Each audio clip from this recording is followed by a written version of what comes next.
svolítið gaman að segja frá því en ég var við nám á Kúbu og kennari minn vúdútrúa og ég fór að tala við hann um gömlu goðatrúna okkar.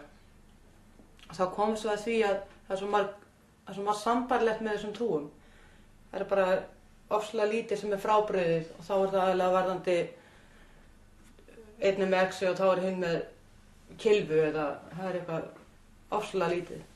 Og hugmyndafræðin svo sama á bakvið eins og Þór okkar heitir Sjangó hjá þeim. Og hann sagði mér þessa sögu í sambandi við þetta ritual að giftast, að heitbindast. Það hefur verið gaman að deila því mig. Þegar hjónavígsla fer af stað, þegar tveir aðilar vilja bindast, að þá iðulega þegar athöfnin sjálf á sér stað, þá spilaður taktur sem heitir bolero, sem hljómar svona. Hann mjög rólegur, þetta svona þessi helgi athöfn, eins og brúðarmarsinn.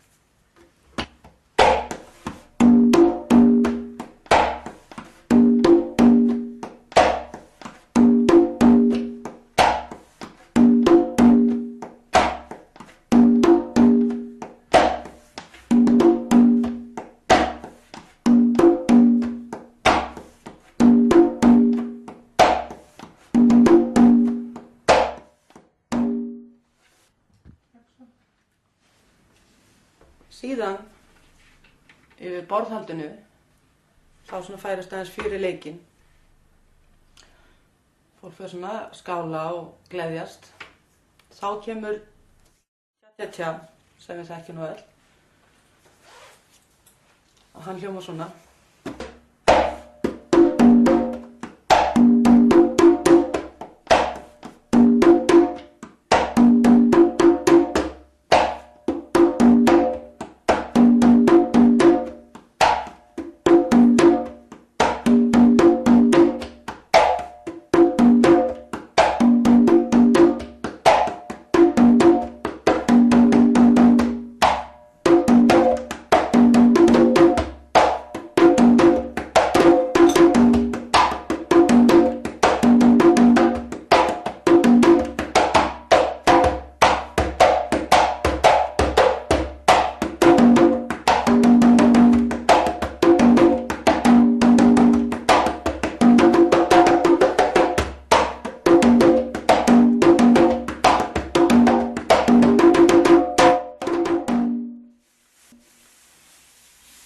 Svo fer að færast aðeins meira fyrir leikinn, fólk fer að dansa. Þá kemur rytmi sem af Son fjölskyldunum sem þessir allir taktar eru inn í. Þá fer fólk að dansa og trilla leikinn.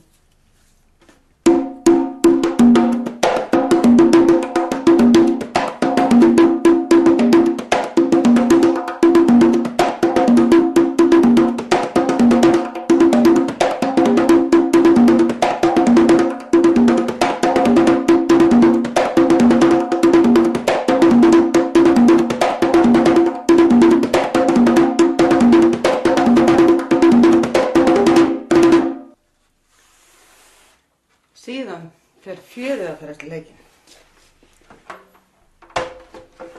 Þá fara brúðhjónin inn í kofa sinn eða inn í tjaldið sitt til að innsigla heiti sitt. Og þá slegin upp partí fyrir utan. Þar sem fjölskyldan kemur saman og hvetur þau í þessum athöfnum sínum. Og þá tryllist líðurinn. Og þá þessi hérna rytmi mjög spilaður.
9 mánuðum seinna, ef allt heppnaðist vel, þá er til lullaby sem hefur oft verið spiluð fyrir unga börn til að svæfa þau. Skil ekki alveg af hverju, ég myndi ekki sofna við þetta, en þetta er víst sannleikur.